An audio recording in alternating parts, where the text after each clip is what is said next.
தாத்தா என்னை மட்டும் காப்பாத்தாத்தா. ஏய் மூதேவி, அது முனியாடா. இருந்தாலும் முடியா, நான் சொன்னதெல்லாம் உங்க காதுல கேட்டிருக்குன்னு நினைக்கிறேன். சரியான காமெடி மட்டும் காப்பாத்தையா. பயங்கரமா இருக்கும்.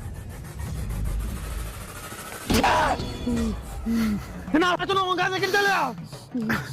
என்ன குறிக்கோள நீ நிறைவேற்றி வைப்பே மாட்டியா? என் வேண்டுகோளை நீ ஏத்துக்கவே மாட்டியா? என்ன அண்ணா இது? அப்ப நான் சொன்னது உங்க காதுல கேட்டுச்சு. நான் சொன்னது நீ ஏத்தி அப்ப நான் நம்புறேன். ஏத்தி வைப்பேன். மக்களும் இந்த குடிய கிடைக்கிற சொந்தக்காரங்கள்ட்ட இருந்து மட்டும் என்னை எப்படியாவது காப்பாத்திர ஐயா.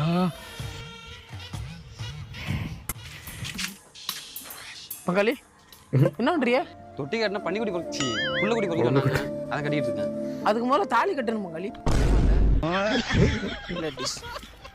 ஐயா முனியா, உன்னை நம்பிதான் இந்த மக்கள்லாம் இருக்காங்க. விவசாயம் பூரா தந்தரையா கிடக்குது. ஒரு 4 நாளைக்கு